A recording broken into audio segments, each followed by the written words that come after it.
How has having this diagnosis changed things for you now that you have it? I think it normalized a lot of things for me. I knew that I was very different, and I knew that I was different in a number of different ways. What I found out is that there were a lot of people that are similarly different in the same ways.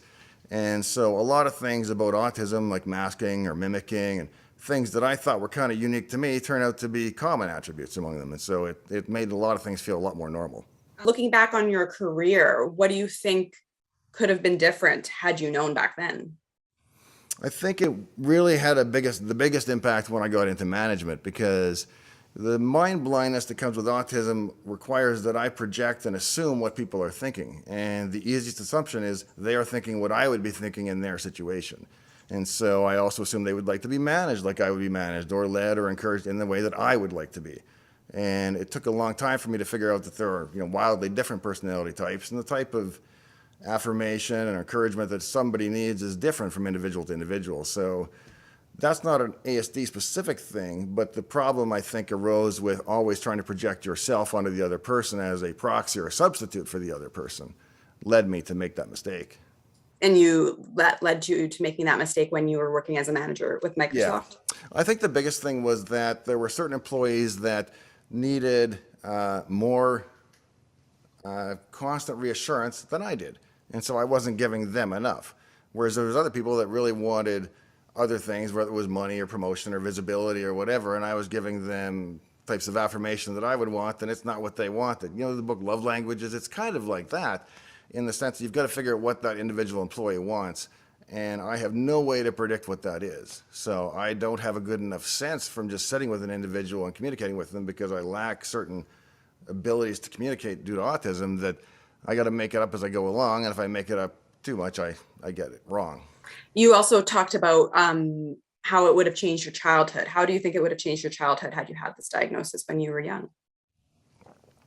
I don't know in my childhood that it would have materially made much difference because things were a lot different. It was very new. I mean, Asperger's wasn't even named until '94, I think. So I don't know that it would have, but for a kid now, I think at my level of functioning or my level of impairment, I think I would rather find out kind of about 3 to 5 years out of college because you don't want to be labeled early if you don't have to. You don't want to use it as a crutch. But once you get to the point where you're kind of caught up with life, maybe it helps at that point to go forward and grow more from that point, I think. In terms of kids today, though, I think an early diagnosis is really important because they have so many early interventions that they can do, and social training is hugely important, and there's all kinds of things that you can do for younger kids now that they didn't do when I was a kid. So You talked about a few characteristics that you have that you felt precluded you from this diagnosis. What have you learned about autism spectrum disorder since that has changed that perspective? I had a real, I don't want to say an odd version of autism, but I tried to understand what autism was before, and people explained it to me. It's like, well, they don't see other people as fully human, and these weird things that you would hear described, and I never understood it, or that they lacked emotion or empathy. And once I found out, well, no, I don't lack those things, yet I am autistic, there has to be some problem with that description. And I think what it turns out is that people with autism experience the full range of emotions and they have incredible empathy like anybody else would, but there's a communication boundary between them and neurotypical people so that if somebody else is feeling something that should be obvious, I don't get it.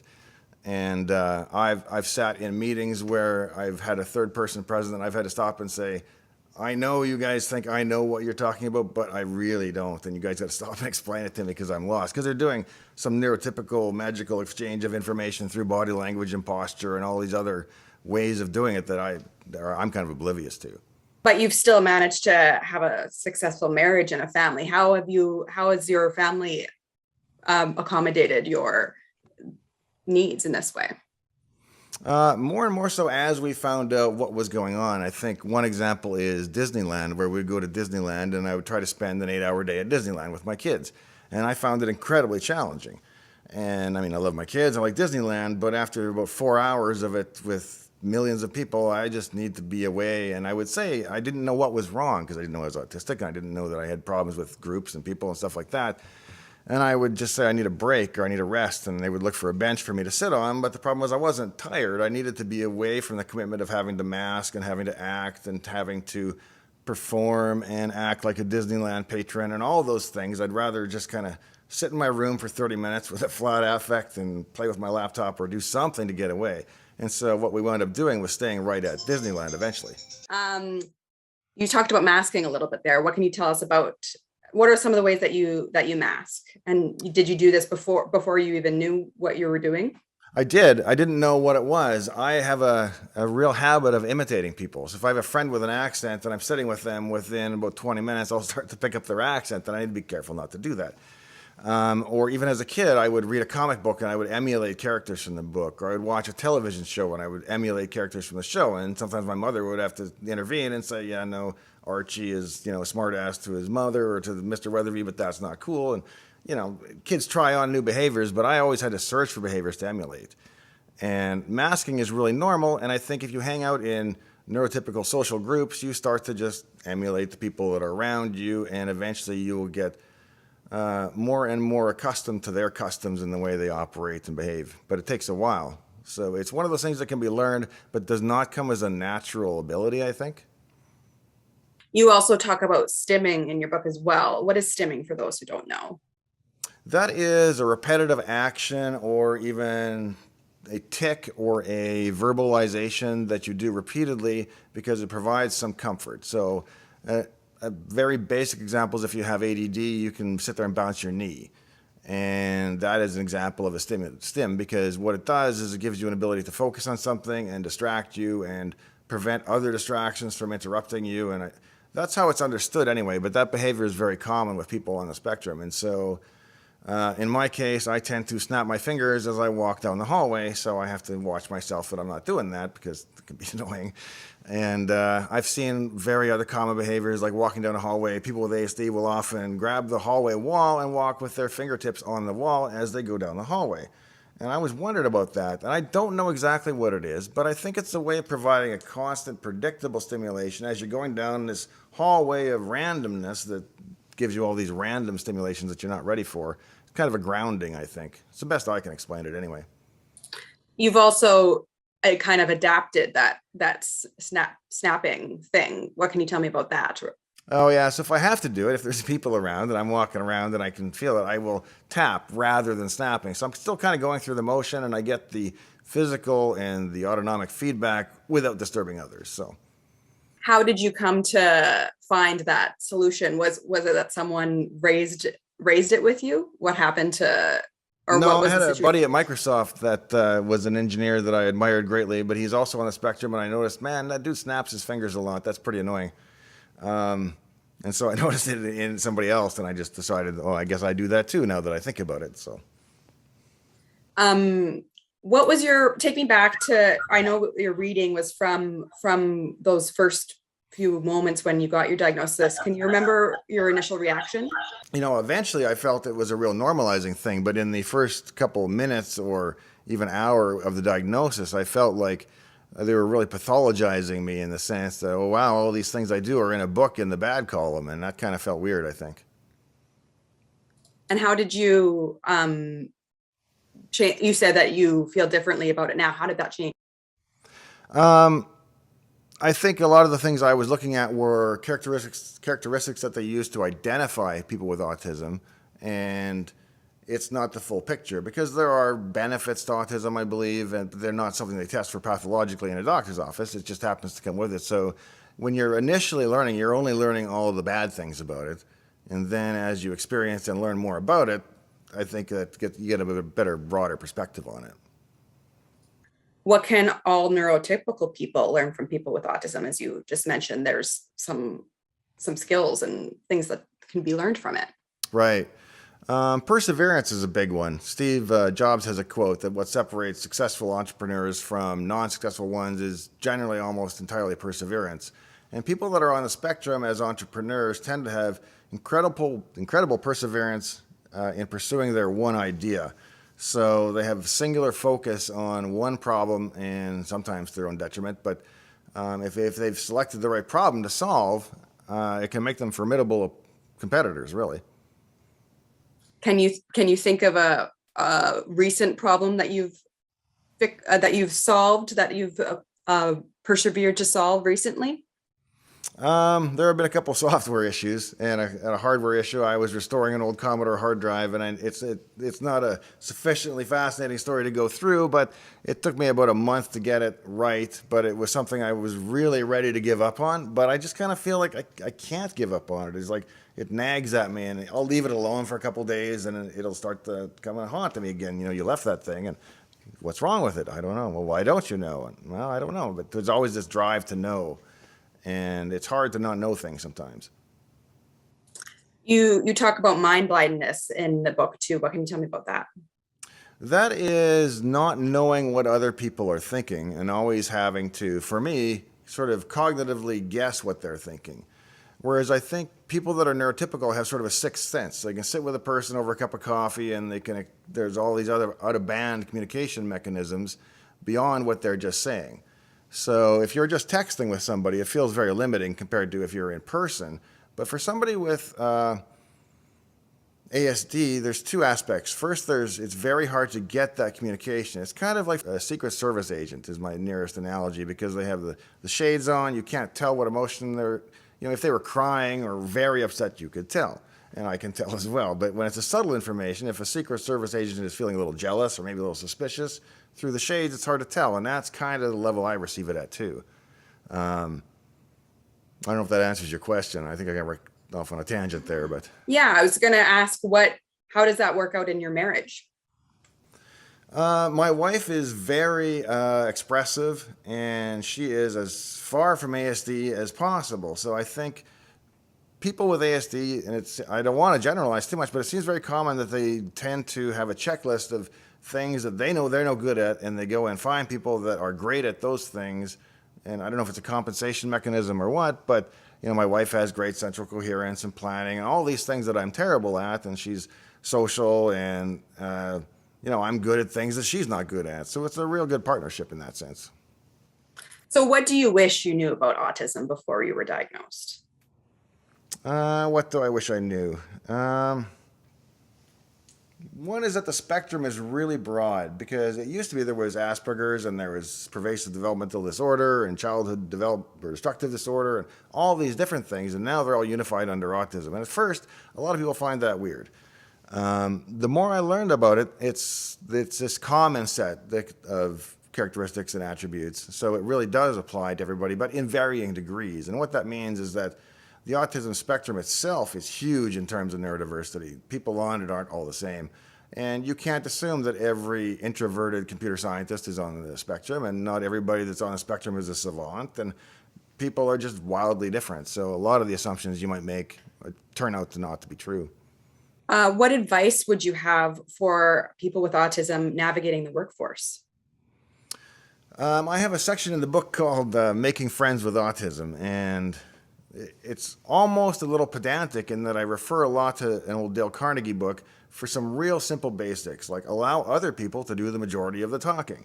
Don't just talk about the subject that you're fascinated with.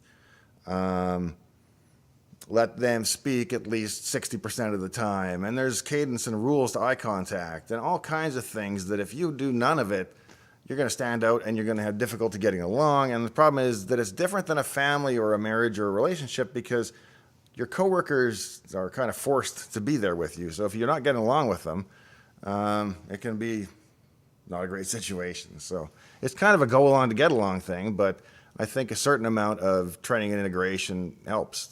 So what advice would you have for someone managing a person who has autism?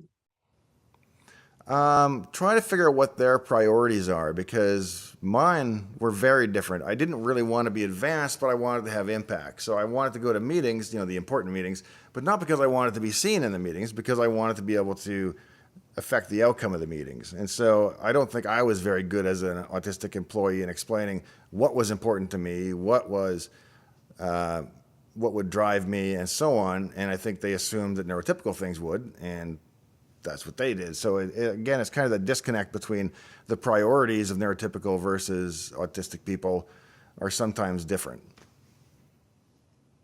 Since your diagnosis, you've taken on some things that make you uncomfortable, like YouTubing and writing books as a challenge to yourself.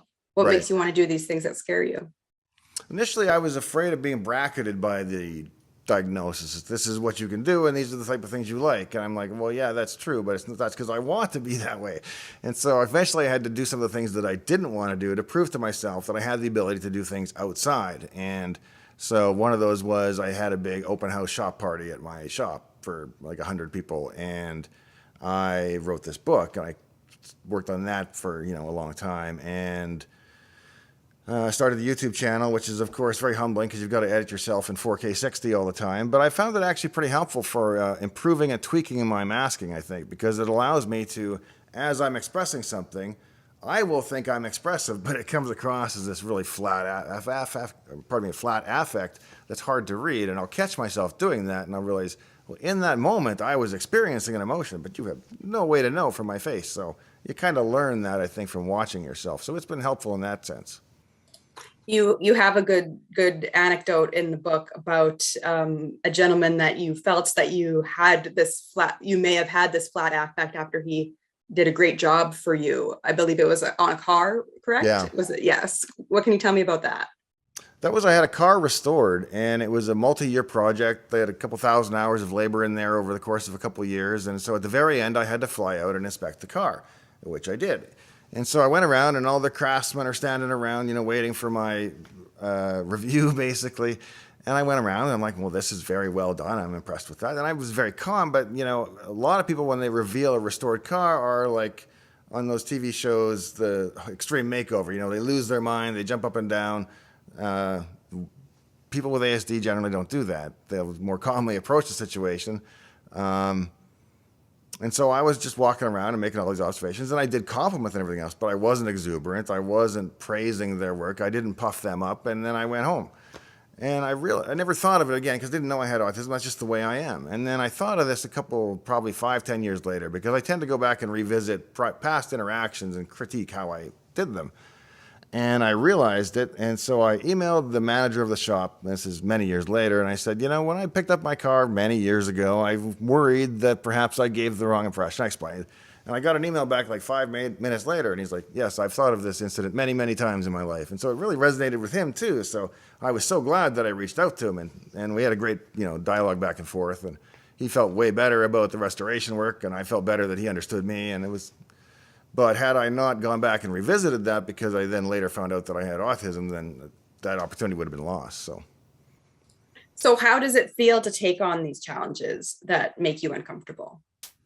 Initially, it's always uncomfortable. I guess that's, obvious. But it's one of those things that the most growth occurs in uncharted waters, that kind of thing, where you really find that you get the most reward for doing it, I think. So sometimes you really got to press yourself to do things you don't want because they're new and different for you.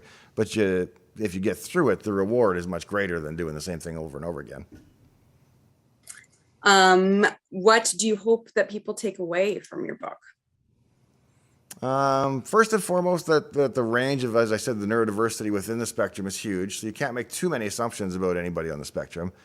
The other is that autism is not all doom and gloom. There are certain cases that it's so severe that it is, but in other cases, because the spectrum is so broad, life with some autism can be great. And that's something I've been trying to communicate through the book, in that there are optimistic ways to look at it. I find that if you go online and you go into like an Aspergers group on Facebook, it's a kind of a dark place. They're not a happy group, a set of people, and I'm not sure entirely why that is, but it was something I wanted to run counter to in my book, I guess. So I tried to bring a sense of optimism and outlook to it. Yeah, and you hoped that that optimism and hope would help parents navigating a child diagnosis with autism. How would you see this diagnosis helping a child early on? And to be clear, I've never had a kid on the spectrum that I know of, so I really can't speak too much to parenting kids on the spectrum, but I would hope that, first of all, getting a diagnosis, as I said earlier, allows you so many early interventions, but I think it also allows you to sort of capitalize on the kid's strengths. And if the kid really, really loves trains or dinosaurs, then entertain that. And you have to modulate that. It can't be the only thing they do, but you can certainly indulge their passion because, it's real and it's genuine if they're feeling it. So Do you felt like you were able to indulge your passions growing up? sometimes I had the occasional teacher that would, figure out that I wasn't getting enough from the regular class, and I would do special reports on the space program, and I'd list all the American and Soviet launches in the back in tables that I'm sure she didn't look at, but it was awesome to me to be able to go through the exercise and have somebody care and pay attention. So You also talk about a 10-second autism test in your book and on your YouTube channel. What can you tell me about that? There's a theory that ASD may be an overrepresentation of technical genes, that you get maybe fewer social genes, or those genes, the same neurons are then dedicated to a different type of processing instead of mere neurons. And so that somebody with ASD generally has, and these are of course wild generalizations, I'm breaking populations down into two buckets, so it really has to be, but people that have ASD have a slightly different perspective on life. And so if you ask the question, what is the most important thing to society? Is it cooperation or is it creativity? And you let people consider their answer. Generally, people that are on the spectrum will say creativity, whereas people that are not on the spectrum will say cooperation. And that's where they see the most power. And I think to make a good example out of, if you look at Edison versus Tesla, I would say that Tesla worked alone. He was probably on the spectrum. His best friend was a pigeon. All kinds of stuff that, not the pigeon stuff, but I mean the fact that he worked isolated without a lot of social interaction is, I guess, my point. Whereas Edison worked in a lab with hundreds of people.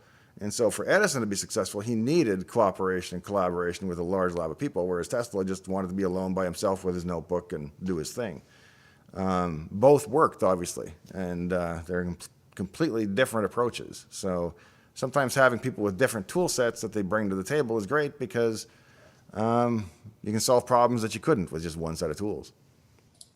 Now, you said that the title is a bit clickbaity. Yeah. There's also chicken nuggets on the cover. In case anyone sees your book, they'll see the chicken nuggets and they'll know that's your book. Why are chicken nuggets on the cover? I don't want to give it away entirely, but I have found, and I had them for lunch, by the way, McDonald's chicken nuggets. They're awesome.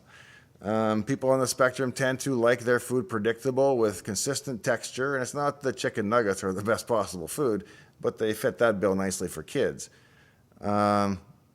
So if you were a successful person with autism, what would you have? You would have a whole lot of perfect chicken nuggets, and I guess that's kind of the origin of the cover, but there's more to it than that. I'll leave it up to people's imagination.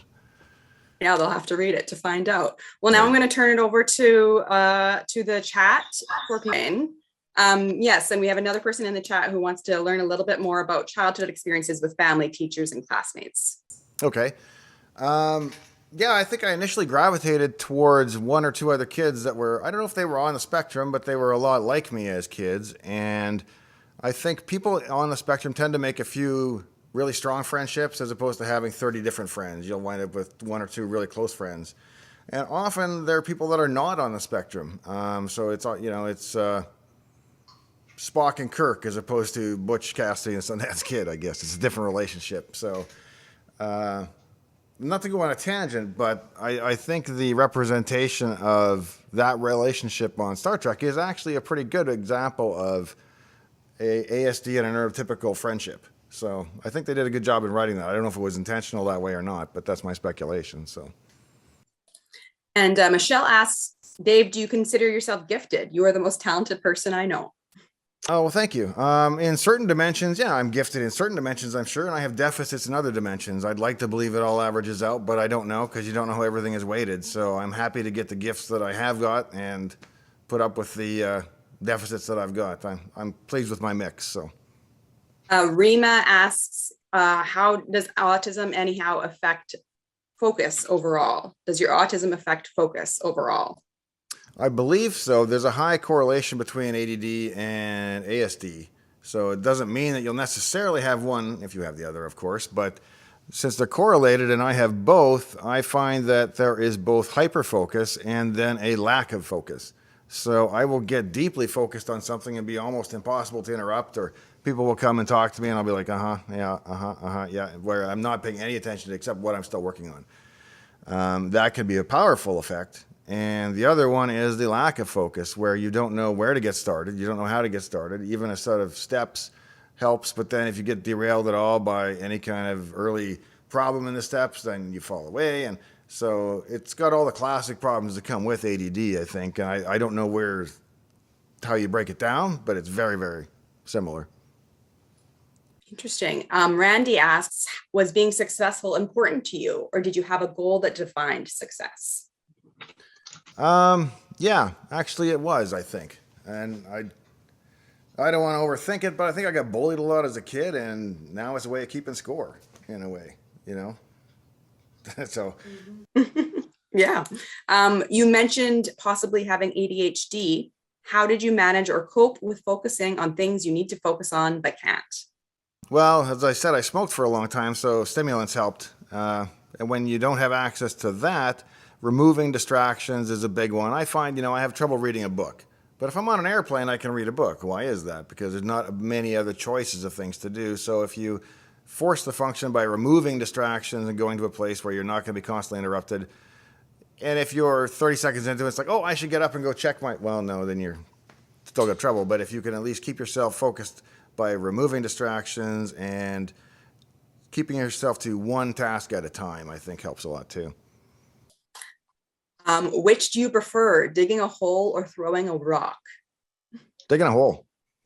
Sounds good. Tim writes, what kind of tips do you have for someone who might be on the spectrum in roles of management, managing diverse groups of folks? How did you persevere, for lack of a better word? I made a lot of mistakes, and I had some forgiving employees. That helped. And the biggest thing, as I said earlier, was figuring out the different styles of management that people individually need. But my biggest thing as a manager was that I did not delegate enough. So I always had this thing where I knew how I wanted it done, and I would either do it myself or tell the people to do it, roughly this way. And what you really want to do is find people that are talented and qualified and just say, this is what we need done. Go figure out how to do it for me, please. And let them run with it, because it took me a while to figure that out. But early in my management career especially, I was very much a hands-on metaprogrammer where I would be very focused on this is how we're going to do it, and with their input and help. But now I'm much more hands-off, and that was a hard transition for me. Especially, I think it is for anybody with ASD that's really got hyper-focus and pays a lot of attention and has poor central coherence, because all you worry about then are details. You forget the big picture. Somebody that's neurotypical as a manager will have a much easier time, I think, looking at the big corporate objective or the big overall picture.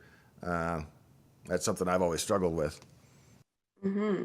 Luann asks, what's something a neurotypical person can do to connect with someone on the spectrum when communication is failing? Ask really obvious questions that you wouldn't think to ask, like, I don't want to say, what is wrong, but specifically, what is bothering you about this aspect? And more importantly, what are you worried about is going to recur in the future? And what is it that you are trying to prevent or ensure? Because people with ASD get a lot of anxiety over change. They don't like change. They don't like unpredictability. They don't like lack of reliability. They don't like changes in schedules. All those things tend to throw us for a loop. And so anything you can do to avoid those things goes a long way, I think. Rasmus says, hey, Dave, one of your Discord mods here, smiley face. As a developer, what do you value more? Experience, certifications, or education? Or maybe a mix? Probably experience, I would say, because the experience probably implies some of the other. I mean, the education is important as well. Certifications, if you're looking for some specific skill set, then they're great. But if you're just looking for a generally smart programmer that can come in and be flexible and solve things in perhaps a couple different languages and using different ways, it's hard to get a certification beyond a CS degree for that. So that's in a case where I look to a person's past experience, and if they've been especially growing throughout a career path and growing in their complexity and in the scope of the work they're doing, that's always good too. Oh. Sorry. How did you deal with bullying, and what advice would you give for kids and youth? Run. No, I'm just kidding. I didn't deal well with it, especially. I did eventually let my parents know when there were especially problematic kids that I was actually scared of intense physical harm, and I would go to my parents a couple times and let them know, and they went to school, and intervene in that sense. And that's something you, as a kid, you never want, right? You don't want your kids to have to, or your parents to get involved with school. It's embarrassing and it's difficult, but I'm glad that I did. And I would encourage other parents to not be afraid to get involved. You don't want to embarrass the kid, but protect the kid too, because kids on the spectrum are not able to protect themselves as well as other kids because they either lack the temperament or the ability sometimes to do so. So they need a little extra protection from parents in the school, I think. How do you think you developed resilience through that? As I grew older, I developed a real sense of who are they to me. And every time somebody would bother me, I would have to evaluate who is this person and how important is their opinion to me. And if it's, just a random bully, their opinion is really not important. They're just acting out or doing whatever they want. Whereas, a slight from somebody close to you would feel a lot different. So when it comes to strangers bullying you, eventually it's a strictly pragmatic thing of I'd like them to stop because it sucks, but it's not going to affect my personal value judgment anymore like it used to. Do you feel like this happened mostly in childhood, or would you come into a scenario like that? Yeah, I think, well, my perspective probably started to shift as a teen, I would think. Once I started to gain a little more self-confidence and the ability to defend myself too helped. And what do you think brought that self-confidence as you got older? Expanded my friend groups, expanded my peer groups, got a girlfriend, did all kinds of things that other people were doing, and it made me feel a little more engaged in the community and normal and like the other kids. Glenn asks, what are your thoughts on having gifted ASD kids grouped in a secondary school versus integrated? I think grouping is good, but I like to pull out ones where they do a couple hours a day or one day a week or something, which can be hard for the kids to be called out and identified that way. But I think the integration into the school is actually really important because the socialization and everything else is something that you really can't do without. But then being able to hang out with a bunch of peers that are interested in stuff that you're interested in and allow you to show enthusiasm and stuff and not be called a loser or an idiot for being stoked about electronics or whatever it is you're into is great. So that's why I think the gifted programs are good as well. So it's nice to have both. How do you think that you became the confident person you are today? I'll give my wife most of the credit for that, I think. Well, there you go.